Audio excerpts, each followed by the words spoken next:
Man, the dopamine wave pool analogy is dangerously accurate. It's like peak, crash, chase the next peak in one diagram. And then people act surprised they're depleted while scrolling. Yeah, they don't realize the trough makes them seek more stimulation. So dopamine isn't pleasure dust, it's more like motivation to pursue.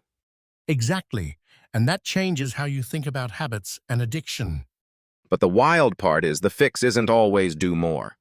It's waited out, or downshift with sleep-like rest. Non-sleep deep rest sounds like cheating, but it's weirdly scientific. Long exhales, body scan, pretend to nap, then your baseline rebounds.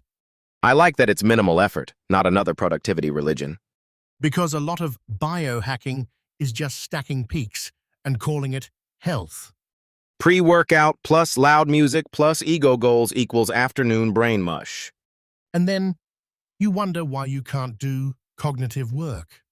The cold plunge debate too. People want the maximum dose always. He's basically saying minimum effective dose, not torture yourself. 1 minute, 3 minutes, don't marry the cold. Because if you overdo adrenaline, you land in that dopamine trough anyway. Okay, but I'm obsessed with the control transition states part. Back on your heels to calm and alert, then forward center of mass to execute. That's such a better framing than optimize every moment. Right. You're not trying to be on forever. You're managing state switches.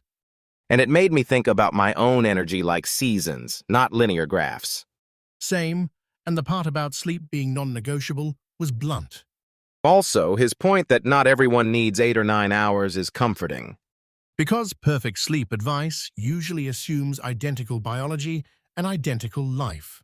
But the baseline suggestion is still universal. Get enough, and if not, do NSDR. I love that he ties it to dopamine in the basal ganglia and action control. Basal ganglia dopamine as the reserve tank. Yeah, that lands. And then he connects it to entrepreneurship and podcasting, state discipline. As a creator, competition feels like gasoline, but it can also be smoke. That Apple versus Samsung analogy was sharp, diverting from mission kills you. Competition can raise output, but if it hijacks your first principles, creativity shrinks. And dopamine peaks from comparison don't necessarily produce better ideas. So the goal is, use drive, then downshift before you crash. Also, he's not anti-peak. Weddings, concerts, those can lift without the trough. He said he gets a 2 to 3 day lift after great live shows. That's the key. Not all dopamine surges are the same kind of surge. Because drugs force an unnatural reward chemistry, then you plummet below baseline. Whereas some excitement is tied to meaning and appreciation, not just chemical brute force. But how much of this is marketing and how much is measurable? He clearly cites mechanisms and studies, but the framing is what sells. Fair, and the CGI monitor analogy for dopamine and sugar crashes was hilarious. Perfect analogy, because both are homeostasis systems fighting imbalance. So if I spike sugar, I crash, then I crave the next spike. Yep, and the fix isn't moralizing, it's breaking the reward loop. Which connects to his stories are dangerous habit section. That whole I'm a messy person narrative, he wants you to dismantle it. He's like, your brain runs a story automatically, so interrupt the fluency. Exactly. Not sticky notes that go stale after a day. Attention is expensive, so anything new breaks the default network. And new questions can rewire without you lying to yourself. That swap the words exercise feels almost too simple to work. But if it makes you pause, it interrupts the autopilot, which is the whole game. Still, I push back. Fear as motivation can backfire for people. Yeah, fear can kickstart, but love of craft is the long-term fuel. He basically said fear works to set off the path, then delight keeps you there. And his whole origin story screams learned through chaos, restructured through focus. That letter to parents was like self-parenting in handwriting. And then the discipline, tucking in the shirt, belt, chaos to structure. I love that he's a scientist, but not scared of practical protocols. Because protocols aren't magic, They're controllable levers on state and attention. Which brings us to sunlight and hydration. Those are state levers too. Morning light increases cortisol, peak duration, and improves later sleep. But if you can't see the sunrise because the sun's on the other side, what then? He basically says, get outside for ambient light, even overcast. So watching the sun object is less important than light hitting your eyes. Right. Photons tell your brain wake up.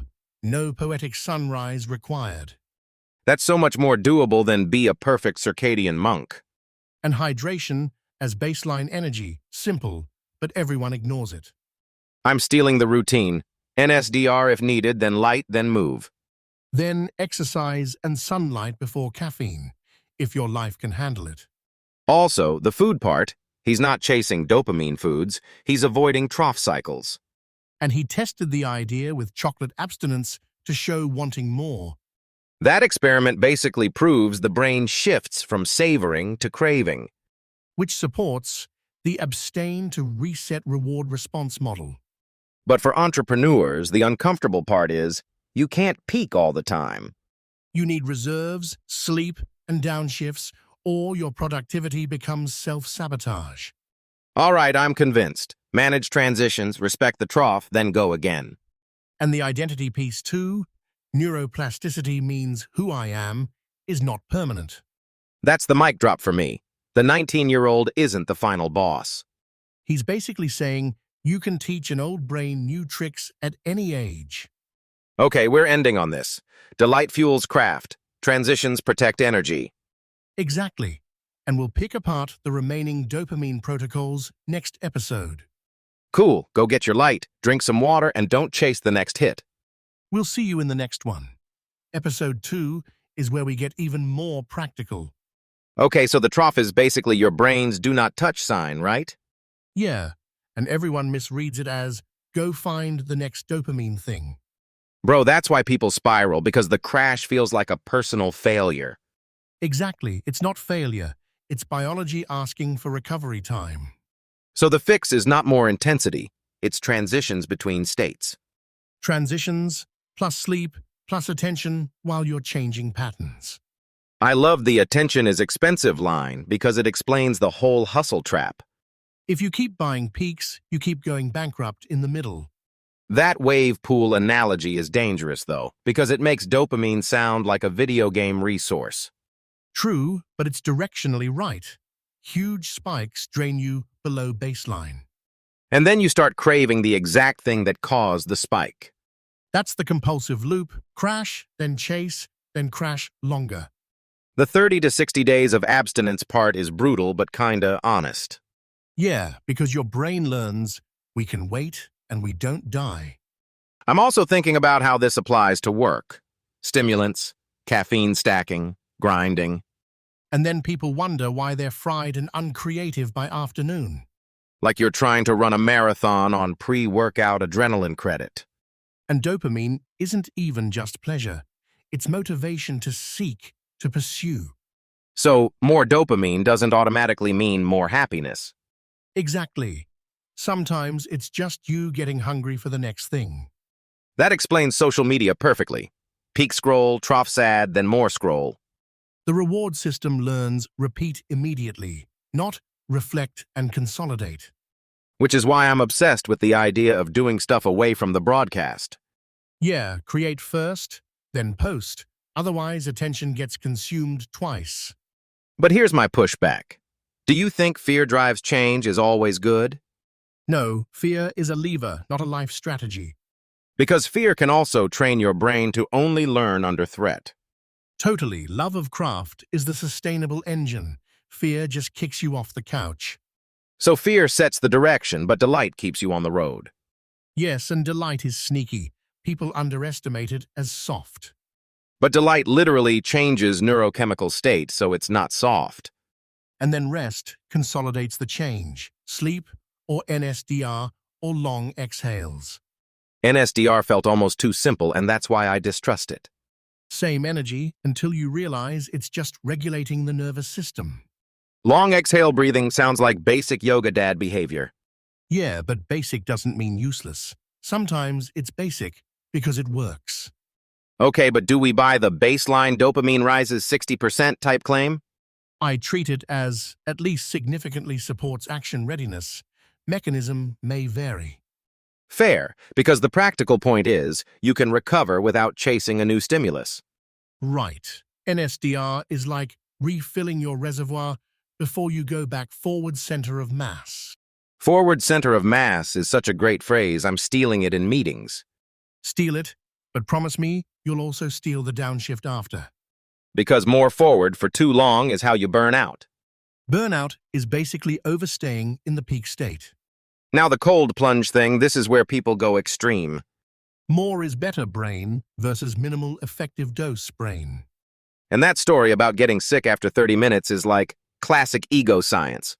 Yeah, adrenaline surge, then crash. Your trough punishes you. So cold is a tool for state shift, not an identity. Same theme. Don't confuse your current wiring with your permanent self. That who I am myth is the biggest mental upgrade. Because neuroplasticity means you're not stuck in the 19-year-old version forever. And honestly, that's why people get trapped. They narrate the habit as personality. Like, I'm messy, I'm anxious, I'm impulsive. Story becomes destiny. But dismantling the story is more powerful than fighting the behavior directly. Exactly. The brain is fluent in narratives, so you interrupt the fluency with new questions. That's why the write one page about the tidy person exercise is wild. It feels like role play, but it forces a new pathway through attention. And sticky notes failing after one day makes total sense. No novelty, no salience. The nervous system changes when something is new and different. So the meta protocol is add novelty to break automatic loops. Yeah, and sleep seals the learning so it sticks. Okay, last angle before we land the plane. Food and dopamine. The carrot cake cycle and chocolate abstinence experiment. I like the switch from wanting to savoring idea. That's trough behavior. Diminished returns make you want more instead of feel more. So abstaining resets taste pleasure, not just willpower. Yes, your reward system needs time to recalibrate to baseline. And whole foods help because they teach associations between taste, calories, and nutrients. Processed foods hack the system, so you crave without actually enjoying much. I'm not saying no cake forever, but maybe don't live on cake as a daily transition hack. Exactly. Celebrations can spike without wrecking you, but constant spikes create chronic troughs. So the goal isn't zero pleasure, it's smart timing of pleasure. Timing, dosage, recovery, control the transitions, and you control the direction. All right, I'm convinced. Manage transitions, respect the trough, then go again. And the identity piece too. Neuroplasticity means who I am is not permanent. That's the mic drop for me. The 19-year-old isn't the final boss. He's basically saying you can teach an old brain new tricks at any age. Okay, we're ending on this. Delight fuels craft, transitions protect energy. Exactly. And we'll pick apart the remaining dopamine protocols next episode. Cool, go get your light. Drink some water, and don't chase the next hit. We'll see you in the next one. Episode 2 is where we get even more practical. All right, bye. Go be forward, then go back and repeat. Episode 2 will turn these ideas into a simple daily protocol you can actually follow. Yeah, the whole I'm just like this thing is so comforting, but wrong. Comforting because it absolves you, not because biology agrees with it.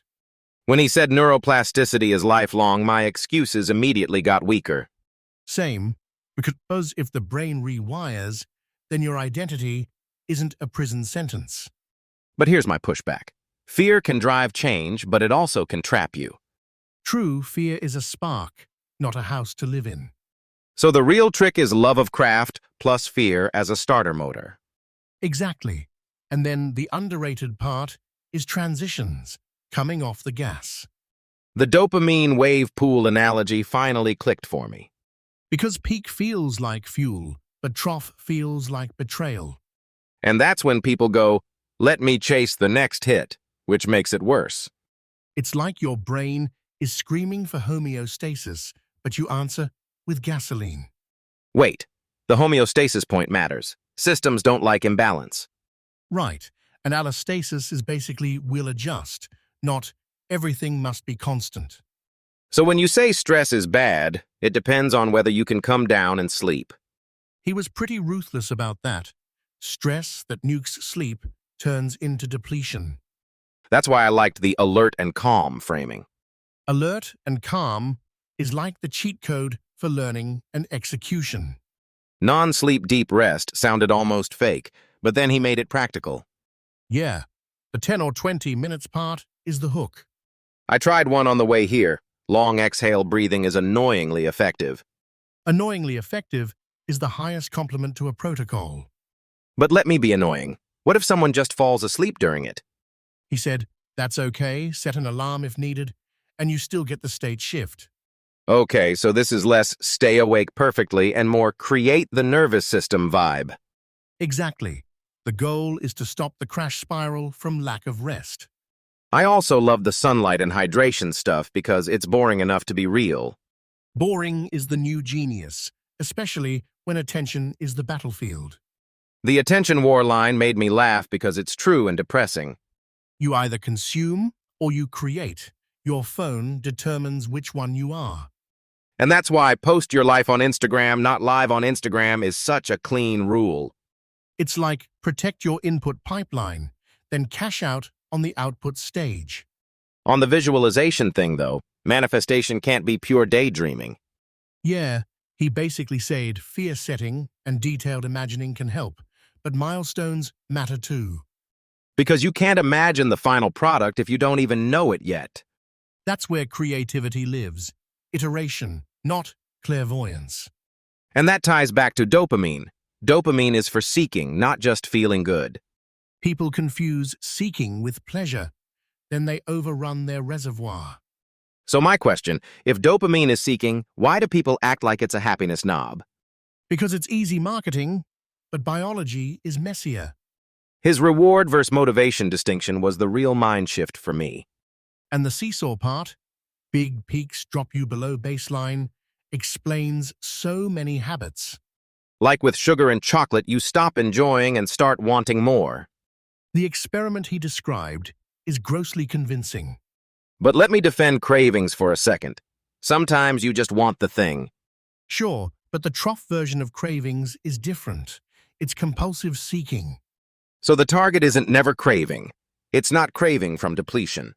Yes, and that's why abstinence for 30 to 60 days comes up.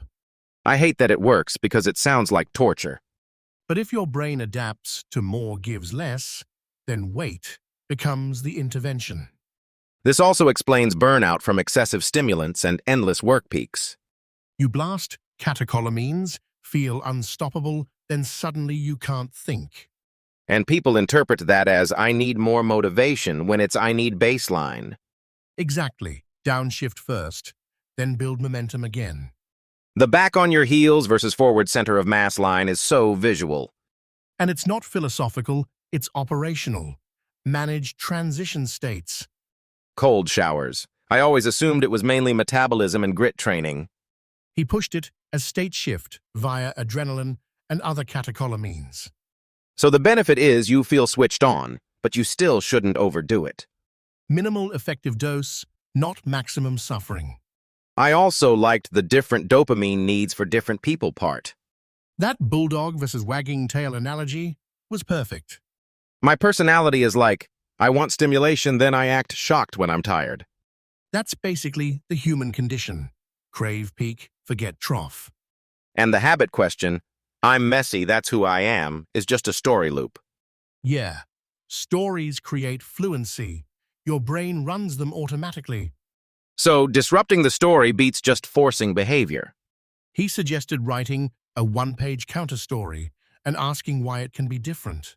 I like that because it's not lie to yourself, it's ask better questions.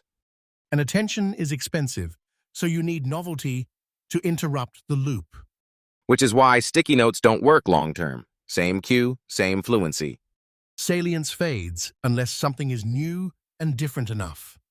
Okay, so let's connect this to entrepreneurship and podcasting. He basically said, manage transitions, sleep enough for you, then go create. Not never rest, but rest so you can do the next sprint. Exactly. And competition should speed your work, not hijack your mission. That's my fear with competition. It makes you chase someone else's first principles. But if you use it like calibration, it's fuel.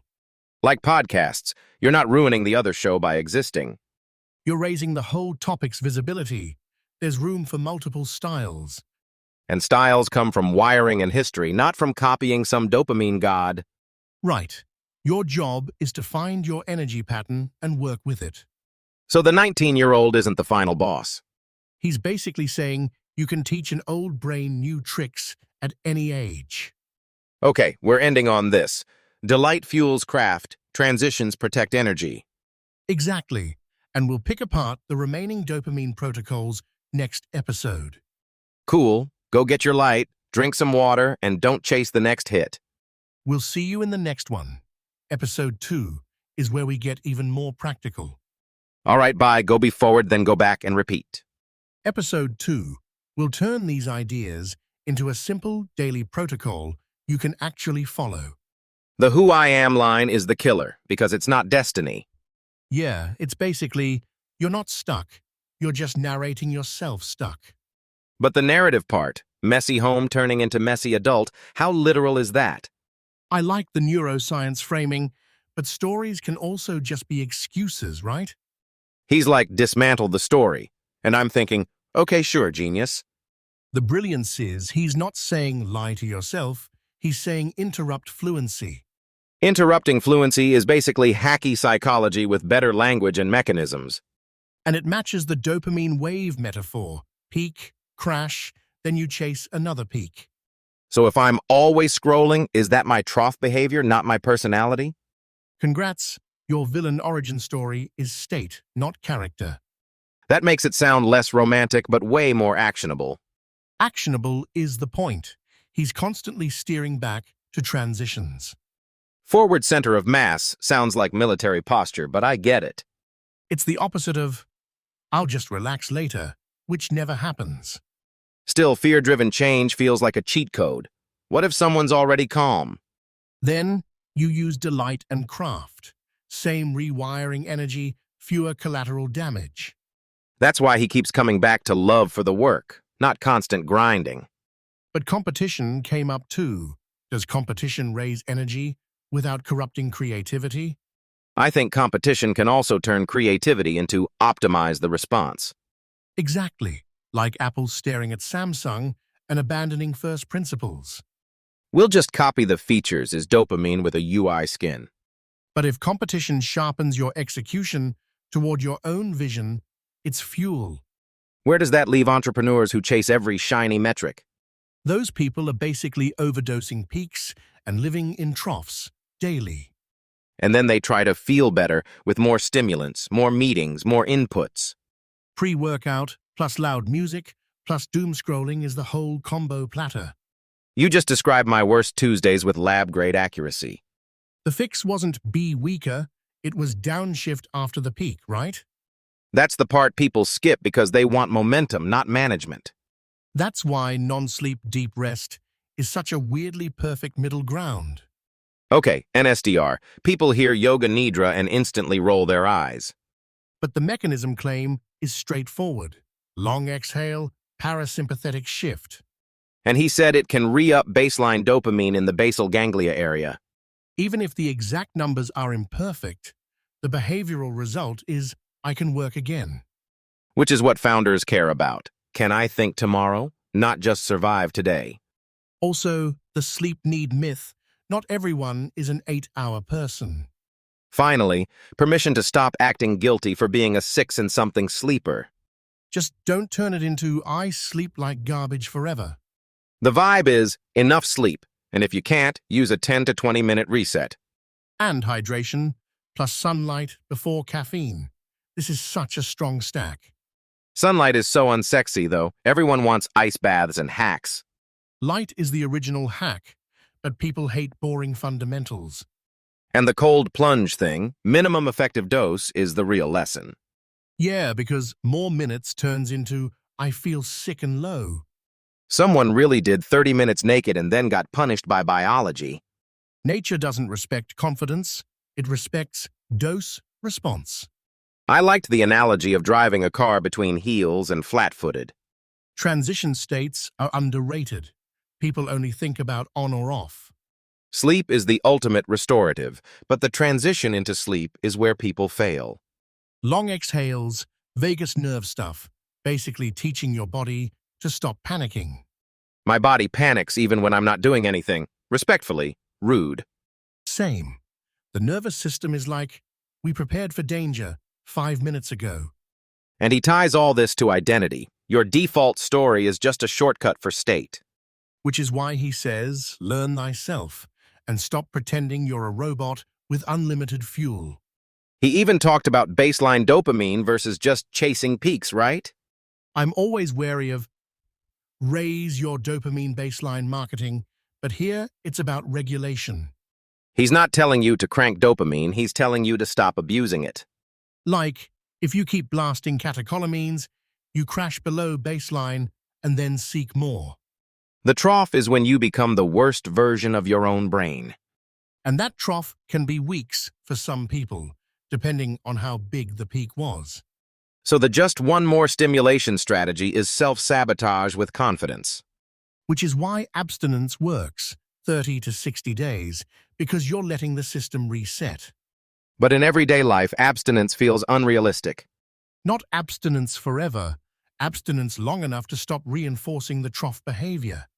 Okay, but what about food cravings? Carrot cake loops, chocolate experiments? The chocolate thing is so on point. It tastes good, then your brain wants more anyway. That's the diminishing returns moment. Same reward, less satisfaction. And the proposed solution is almost poetic. Abstain, let sensitivity return. He also mentioned people losing weight by eating mostly minimally processed stuff for months. Not magic, but it trains your brain's association between taste and calories. Cake tastes disgusting now is the most terrifying diet outcome. Terrifying for cake lovers, glorious for everyone else. The bigger point, though, identity isn't I'm addicted forever. It's my system is in a loop. Exactly. Loops can be broken with attention, plus news story, plus transition support. So if I had to compress this into one action, what do you pick? After any big peak, work sprint, workout high, dopamine scroll, downshift on purpose. NSDR or long exhales, sunlight and water earlier, and don't keep stacking peaks. And don't chase the next hit while you're in the trough. Wait it out. Waiting is the hardest part because boredom feels like failure. But boredom is often just your brain returning to baseline. So, delight fuels craft, transitions protect energy, and who you are is editable. Editable files, not forged identity. Finally. All right, go get your light, drink some water, and don't chase the next hit. We'll see you in the next one. Episode 2 is where we get even more practical. All right, bye. Go be forward, then go back and repeat. Episode 2. We'll turn these ideas into a simple daily protocol you can actually follow. The waiting part is brutal because boredom feels like rejection. Exactly. But boredom is often just your dopamine reservoir leveling out.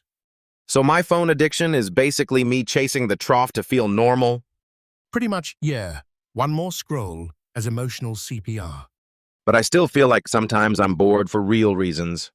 True, but the trick is noticing when boredom turns into urgency. Like when boredom becomes I must fix my life right now energy. That's usually the peak to crash pattern, not a destiny announcement. Congrats, you crashed below baseline. Proceed to panic. Adrenaline cosplay for your productivity soul.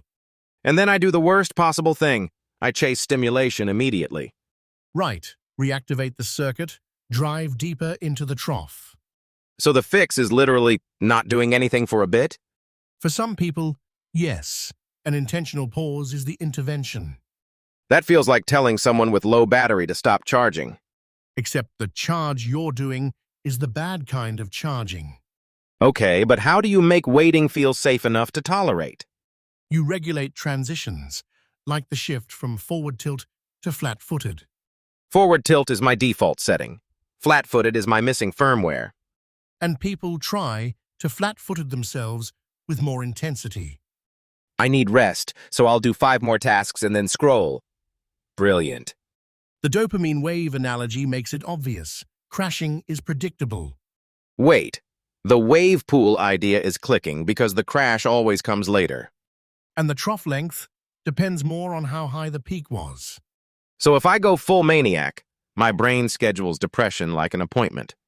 Pretty much, then you do things to escape, which extends the trough. That's why willpower feels fake. I'm not choosing rationally in the trough. Exactly, because attention gets hijacked by the need to repeat peak. This is why neuroplasticity is such a comforting concept. Because it deletes the myth. Who I am is fixed forever. Like identity is a story your brain runs, not a law of physics. I'm just a messy person is a default script, not destiny. But if a story is neural circuitry, how do you actually interrupt it? By injecting a counter-story through questions and attention. So instead of I'm messy, I'm like, prove it to my own brain. You poke the fluency, break the automatic narrative mid-motion. That sounds psychological, though. Where's the neuroscience hook for me? Attention is the hook. Attention is expensive, and it rewires what it touches. That's why reminders fail if they're not salient or novel. Sticky notes work for one day because novelty fades. Then the brain automates again. My life is basically an experiment in novelty budget. And if you can't feel novelty, you can at least feel a new question. So habit change isn't punishment. It's disruption of the old narrative path. Yep, and then sleep or rest consolidates the new connections. I love the non-sleep deep rest angle because it's like borrow sleep. It's not identical to sleep, but it can replenish baseline dopamine levels. That's wild. Dopamine replenishing without drugs or extreme suffering. And long exhales shift your autonomic state toward parasympathetic calm. Long exhale is such an underrated cheat code. Just don't turn it into another peak chase ritual. I meditated for 5 minutes, therefore I'm healed forever. Exactly. The point is transition management, not magical sessions. That's why the day flow matters. Light, water, movement, then focus. And sunlight isn't aesthetic, it's circadian messaging to your brain. The sun as an operating system update. Nice. Morning light supports a healthy cortisol rise, which helps alertness and sleep later. But what if you wake up and it's dark or rainy or you're in a hotel facing wrong? You still go outside for ambient light. Even overcast beats indoor lights. Okay, so sunrise vision is optional. Light exposure is the real target. Yep, and then you stop negotiating with biology. I'm also thinking about entrepreneurship and creation cycles. Because creativity isn't constant peaks. It's loops of energy and recovery. Like you can't compete your way into meaning all the time. Competition is gasoline, not fuel for the soul. Exactly. Love of craft is the steady engine. Fear is the match. Fear can initiate, but it shouldn't govern every decision forever. If I run my life on fear, I'll become a high-functioning disaster. And then you chase stimulation to outrun the trough again. This dopamine stuff makes everything feel like metabolism, but for motivation. Yeah, your reward system is basically a regulatory thermostat. Which is why the I'm just like this identity claim is dangerous. It locks you into the trough behavior as if it's character, not chemistry. I'm an impulsive person sounds better than I'm depleted and seeking relief. And knowing it's depleted gives you options besides self-judgment. So the real win is learning transitions, how to go back without spiraling. Yup, forward, then downshift, then forward again. Okay, I'll try not to treat every trough like a life emergency. Great. Go do one tiny downshift instead of 10 big distractions. And if I feel bored, I'll ask, am I crashing or am I actually done? That question alone changes the story your brain is telling. All right, go be forward, then go back and repeat. We'll see you in the next one. Episode 2 is where we get even more practical. All right, bye. Go manage your waves, not just your willpower. Episode 2 will turn these ideas into a simple daily protocol you can actually follow. Next episode, we're building a dopamine trough rescue plan you can run daily. The dopamine wave pool thing is so clean it actually scares me. Scares you because it makes your scroll habit feel biological. Exactly, like I'm not weak, I'm just in a trough. But the wild part is the trough makes you seek more peaks. And then you're like, why am I worse today? Because you over-caffeinated yesterday. The CGI analogy is perfect too. You peak, then you crash below baseline. Okay, but does this mean more effort always backfires eventually? Not always, but if you push every domain to max, you deplete reserves. So my I'll grind harder strategy is literally me renting dopamine at high interest. And the bill comes due as afternoon brain fog and emotional flatness. So what actually gets you out? Willpower or waiting it out? Often, it's waiting with non-indulgence, which feels unfairly simple. Just abstain for 30 to 60 days sounds like prison, but it works. It's like your brain needs time to stop negotiating with the craving. And the downshift tools are the cheat code. Sleep, NSDR, long exhales. NSDR sounds like a sci-fi term, though, not like something I can do today. Bro, it's just a body scan while you breathe like you're trying to fog up a mirror. If I do it in my living room, will my dog judge me? Your dog is already evolved for this. He just naps like a champion. The real point is transition states, forward center of mass, then back on purpose. Like driving, don't floor it when you see a curve coming. I like that master the transitions line because it's more actionable than be disciplined. Which leads to the myth part, who I am as an excuse. You mean the whole I'm messy, I can't change identity story? Yeah, and the idea that stories run on a neural fluency, not a fixed fate. So to break a habit, you don't just add reminders, you disrupt the narrative. It's funny because reminder stickers feel like they should work forever. But salience fades fast, and the nervous system is annoyingly economical. Attention is expensive, so you can't memorize your way out of a groove. Exactly. You have to interrupt behavior at the moment the groove starts. Be a tidy person feels like lying, but ask questions that challenge the story feels doable. Like, why do I believe I can't be tidy? And when have I proven I can? Then the behavior changes because the old story stops being automatic. This is why fear setting gets mentioned too. Fear can force action when love alone stalls. But fear can also hijack you, right? It can become another dopamine trap. True, but used briefly for clarity, it can motivate. Used constantly, it fries your system. So fear isn't magic. It's just another neurochemical lever with side effects. Exactly. Love and delight are also strong levers, but they tend to cost less long-term. And dopamine peaks from excitement, concerts, weddings. Those don't always crash you the same way. Because the context maybe keeps the baseline from getting slammed down? My baseline right now is slammed down by doom scrolling, so we need context for my brain. Okay then, what's our today protocol in human terms? Step 1, sleep enough for you or do a 10-20 minute NSDR. Step 2, hydrate, get light, even if it's balcony light in a hotel. Step 3, do your work in forward mode, then downshift before you hit depletion. And if you feel cravings, ask, is this boredom or am I in a trough? That question is basically a lie detector for my brain's intentions. Next episode, we'll turn it into a daily rescue plan, right? Yeah, dopamine trough rescue plan, with steps you can actually run. All right, go manage your waves, not just your willpower. See you next episode. Episode 2, we make it ridiculously practical. Until then, be calm and alert, then forward, then back again. Relax, you've got neuroplasticity on your side. Episode 2 teaser, the trough rescue plan you can do daily step by step.